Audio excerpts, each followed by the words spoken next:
Hello everyone, welcome to the Totally Well Show. I'm your host, Joyce Strong. The Totally Well Show is the place where we get curious, ask questions, and explore everything to do with health, wellness, fitness, personal development, helping people, and all the things it takes to help you live a strong, joyous life. Today I have a return guest, Heidi Wilde. Hi, Heidi. Hello, Joyce. I'm so excited to have you back and to see how much we've all grown since the last time and see what new things you're up to, and just to make sure people know how to reach you. Heidi is champion for self-love and awareness. She is on Facebook, where you can find her at Heidi Salzberg Wilde, and it's Heidi, as you would expect, Saltzberg, and Wilde is with an E on the end. And on LinkedIn, Heidi Wilde, you can find her. So, Heidi, what have you been up to lately? What's new in your life? Oh my goodness, where do I start? So, let's see. You know, it seems like there's so much abundance and opportunities and people that I'm meeting and just having a lot of fun. Yeah. I'm doing what I enjoy.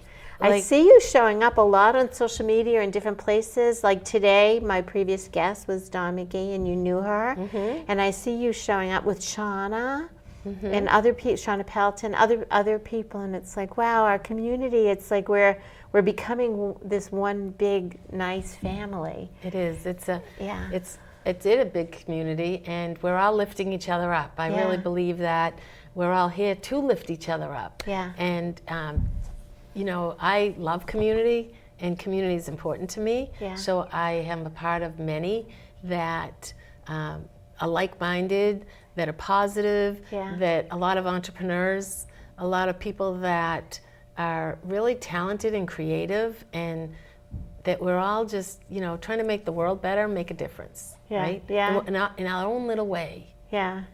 So we all have gifts, and when we find those gifts and we share them, people attract to us. Yeah. And it's like a magnet, you know, because not everybody's going to attract to each other, but it just seems like you find your people. People find their people. Yeah.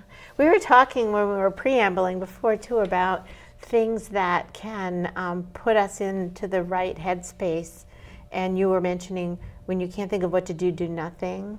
Like just kind of clear the decks and breathe. And one of the things I learned is the act of giving puts you into a similar kind of space where you use a part of your brain that is raises awareness. So I think of it as raising awareness of frequency, being able to notice things which you can't notice when you're more in a panic or reptile brain or in the amygdala. Yeah, because you're in a fight-flight, you are responding, and you want to run. You don't want to, you know, sometimes just taking some deep breaths and stopping. You know, if we have a hard decision to make, or any decision, and we're not really sure what to do, if we do nothing, well, I'll own this. If I do nothing, I find that it all flows out. It happens that the answers come, or things shift around. In, you know, if you have two places to go and you're not at the same time and you're not sure which one you want to do, I'll just give that example. Yeah. So, okay, you're in a conflict. What do I do? Which one do I respond to? Which one should I go to? And I used to do this with even conference calls. Things would work out if you did nothing. If I did nothing, one would get canceled, and it just shifts around. And it works. Yeah, it's awesome. It's good when you can stop and do nothing, because we're in our culture, we haven't learned that. Right? We haven't learned to stop and listen. And listen to ourselves. Notice. Well, you were talking about in the intro as a champion of awareness. So tell me more about that. Well, I have become a very astute student of awareness and what that means. So I have, in the past, where we talked about my story, and I used to just like live my life through kind of an automatic, robotic state, unconscious. And now I've found that when I move into awareness and I'm still, I see things differently. I see the world differently. So you were reactive before to just life happened and you reacted to it. So this is more. I also became more aware of who I am and myself. And, you know, I'll give you an example about what just happened to me over the weekend. We're in New England, and the winter can be very cold and, you know, inconvenient and long. And this is how I felt, like, ugh, here comes the winter. And I had the opportunity to go away for the weekend with high school friends. And we went up north into this beautiful area in New Hampshire, Franconia Notch, and through the mountains. And I drove alone. And as I was driving and just noticing, just being aware of the beauty that surrounded me. And I actually pulled over several times, stopped and took pictures. And if you go on my Facebook page, I have a beautiful album. And I took it all in. And, you know, we went up north and we stayed in a cabin. And there were cardinals everywhere, which I'll talk about in a minute. And we went out on a hike in the middle of the woods. And it was cold and it was beautiful. And the moon was out glistening. And I was just taking it all in and having a huge new appreciation for the winter.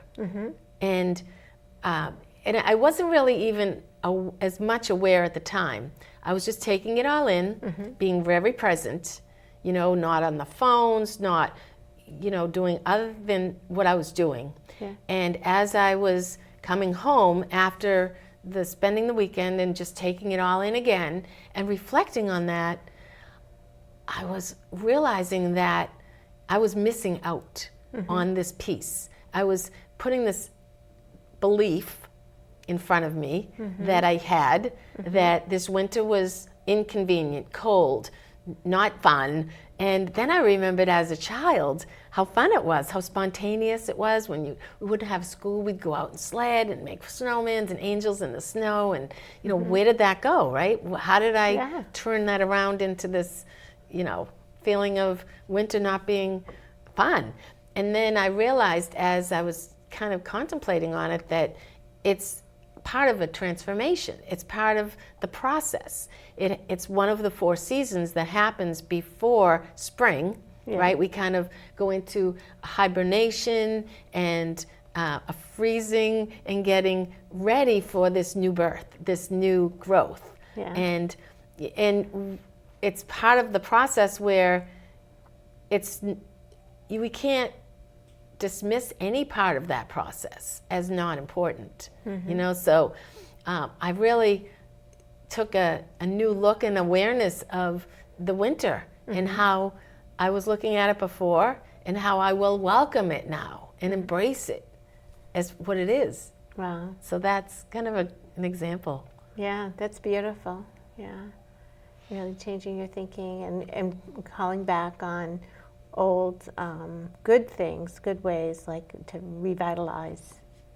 And being aware of the habits or the belief systems that we've come to that may or may not serve us, and you know, that serve me, like that I was missing out and not aware of it until I just sat back and let things come in and be open to new ways of thinking, new ways of feeling, new ideas, new perceptions, new perspective. Wow.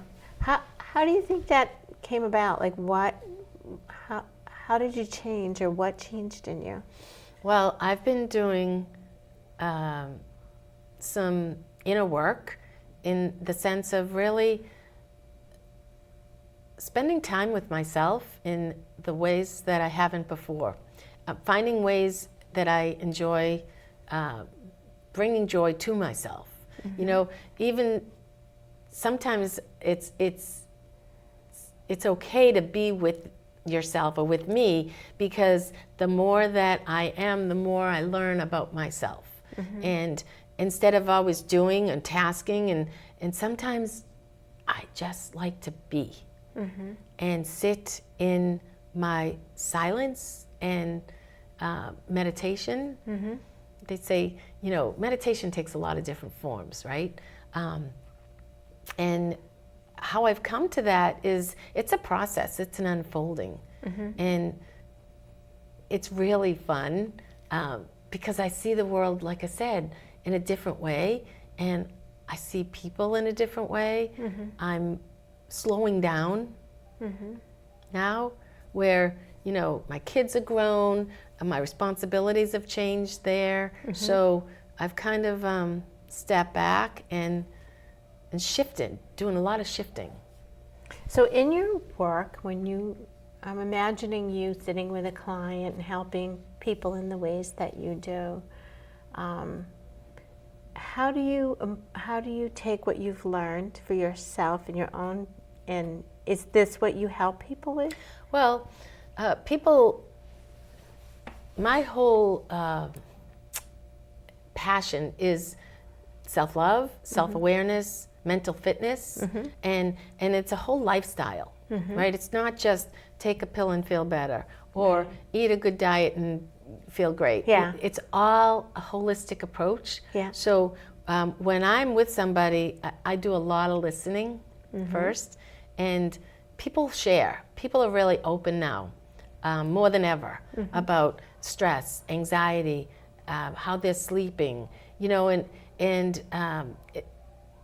taking baby steps, because you can't go from A to Z. We talked about this before. You can, but it's not going to be as effective as just breaking things down into very small bite sizes. You know, looking at maybe starting with some nutrition education. A lot of it is education. A lot of it is, you know, understanding how our body works, how our mind works with, you know, our gut health. I'm very focused and passionate about educating people on the balance of our gut and how it drives chemicals, whether it's stress chemicals or focus and mood and, you know, energy, the good feeling thoughts, the good feeling feelings, or the stress. So I do work with clients or folks that want to feel better. First of all, that people want to make a change. Right. Because not everybody does. Right. And that's okay. Yeah, yeah. And seeing where their life is and where their focus is. Sometimes people aren't in jobs they're not passionate about, or maybe they don't have any passion. I want to light the passion up again, or find, that's one of my passions, is to talk to people about what is their passion. And if they don't know it, maybe find it again. It seems that being a good listener is an amazing skill, and observe and being aware, and really being able to sit with somebody in whole space for that person to explore kind of out loud is so. It's such a gift that you offer. Yes, thank you. Yeah. Listening is a skill that I've developed. Yeah. It's not one that I was very good at. Yeah. Well, we're not Right? good at things when we come out and we're maybe, you know, sucking on the nipple or something. You know, certain things come more naturally than others. But yeah, these are things that we all develop over time. And Yeah. what I've learned is that when I'm listening, I'm not thinking about what I'm going to say next. I'm okay with pauses and silence. And sometimes you don't even have to respond to someone. You just have to listen and let them talk. Yeah. Because everyone, I believe strongly that we all have our own answers inside of us. And actually, for me, to try to give you an answer, or to fix you, or solve your problem, or take a feeling away, is not serving you. Well, first of all, I'm not broken. No one's you- broken, right. right? Well, that's what I mean. Yeah, we're not we all broken. feel like we, Yeah. you know, we're trying to help people by you know, fixing them or finding solutions for them. But no, you're absolutely right. We're not broken. We are. We're beautiful. We're perfect. And we You all have a on way to journey. validate your demeanor and your natural way, or what you've learned is really sitting with somebody without judgment and validating their existence and their worth, and what they have to say is important, and your faith, your belief in the person. That's huge. Like, you don't know how they're going to solve it, you're in to see, you want to see the next episode, so you're there. I'm going to watch, and I'm going to ask you questions, but, and letting that person, those are skills you have that are just so, I think they're more natural than not. I think they're just emerging. Thank you.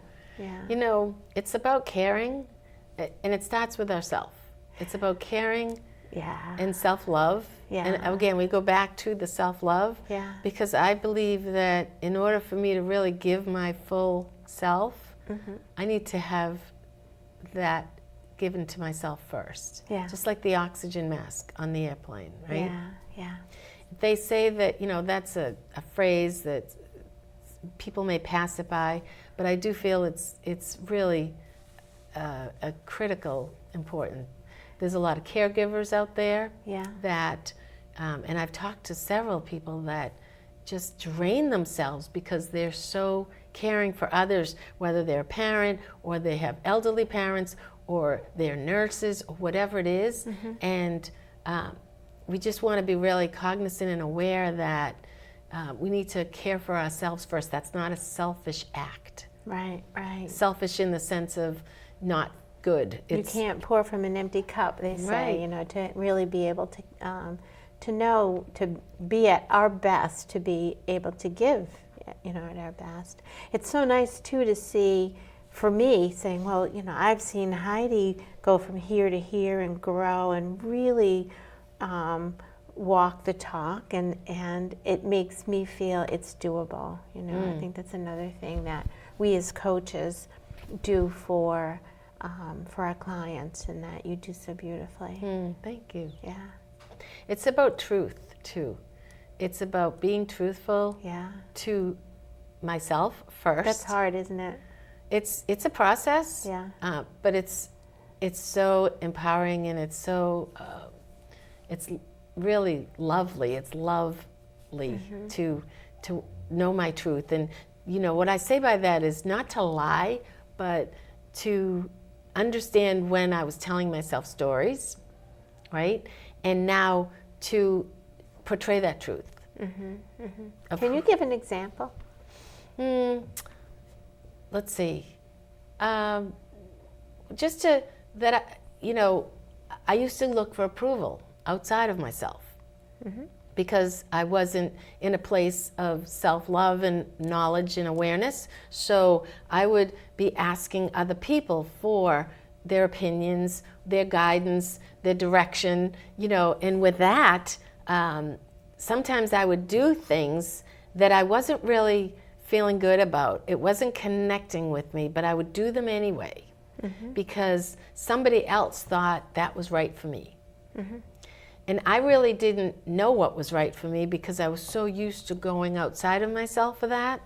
And then when I stopped going outside of myself and I looked within and I got really clear on who I am, it wasn't really a lie to do things. I wasn't lying to myself, but I was not paying attention to when it didn't feel right.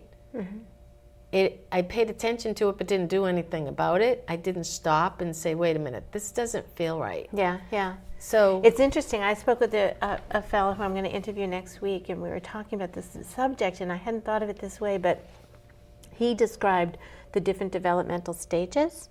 And so what you were just describing is somebody who is, well, for different reasons as we go out. First we do what our parents want us to do, and then we in college and we have to fit in and dress like everyone else, and then we do what our employer thinks we should be. And it's not uncommon that that's the process until we hit that more middle-aged stage, which I know people wouldn't think of you as middle-aged. You told me your age, you don't look it, but you're old enough to be at that next stage now. So you're right on time to be saying these experiences that came before were not failings. That's what happens. That's how we evolve. And they're all very important gifts. I don't look back on anything and say, geez, I wish I did, coulda, woulda, shoulda. Yeah. This is what's gotten me to who you exactly where I am. Yeah. And sometimes it's been hard, you know, sometimes it hasn't been easy, but to go through that and to process it. And it's all about feeling our feelings.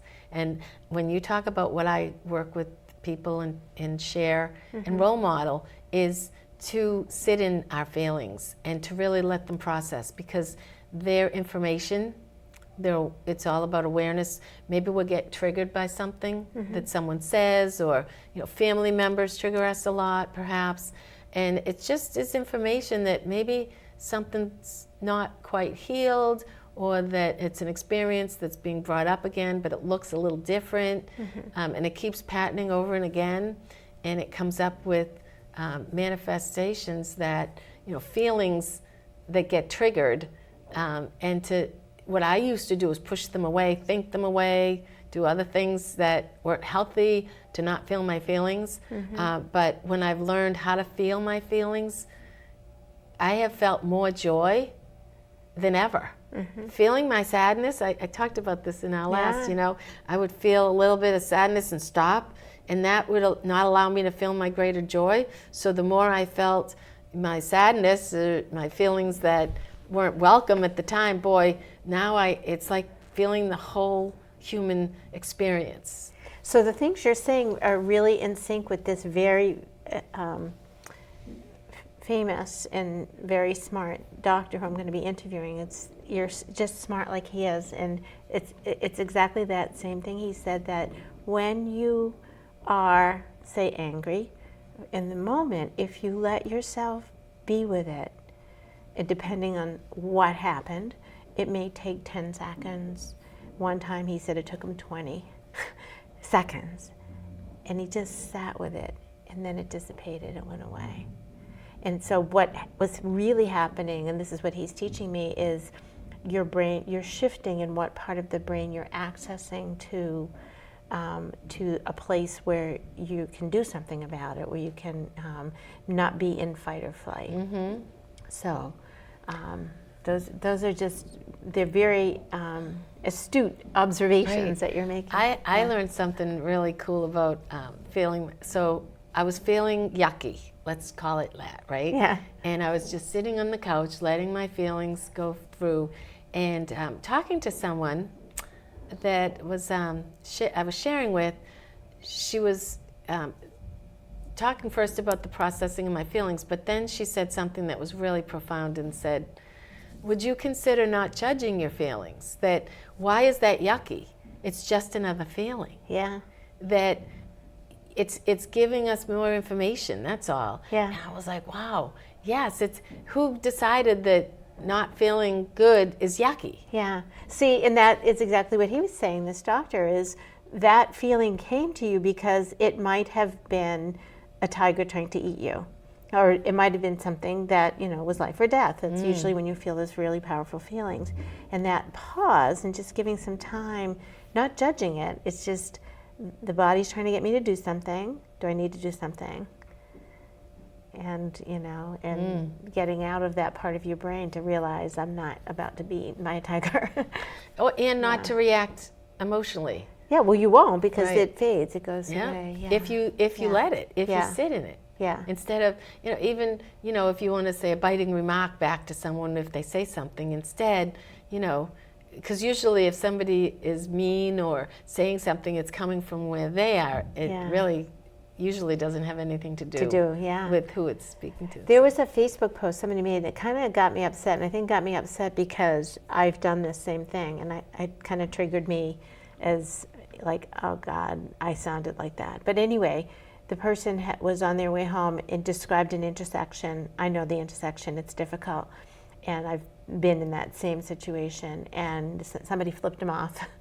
And he was like, I hope you know, I was out all day in the bad weather, I had a really bad day, and I really couldn't see you, and of course no one knows who, he was talking to nobody, and he goes, I hope you go home to your family and tell them how proud you are. And I felt so, like, the pain and how this, like, he was really stuck in that place.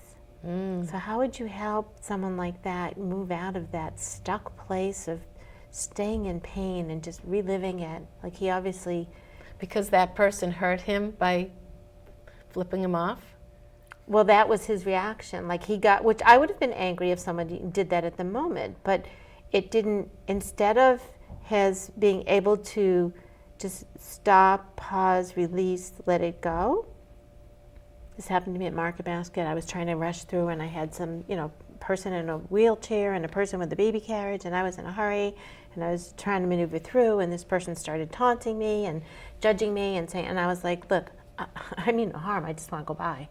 And made like judgments about it, and I just chose to ignore it, and I didn't even let myself get to anger because it wasn't worthy of it. What he was saying was not true.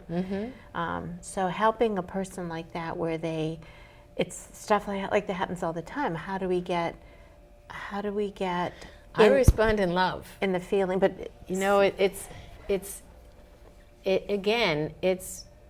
sitting in it and finding out what's going on and where that, Ooh, that's pretty good, because I'm thinking if he had been able to show a moment of compassion, like he knew he had a bad day, maybe that person did. Absolutely. Yeah. And again, if we share, of course our reaction is to like respond back, like, what? Yeah, well, we have an immediate. That's where I think you were getting at before, from going from sitting in that moment of anger to, oh, wait a minute, maybe I'm not the only one.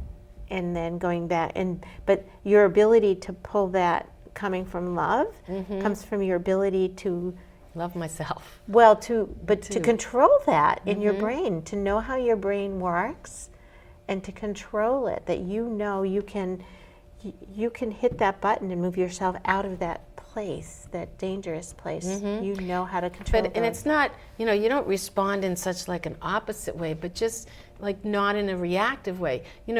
Again. But that happens up here in the prefrontal cortex. It's a habit.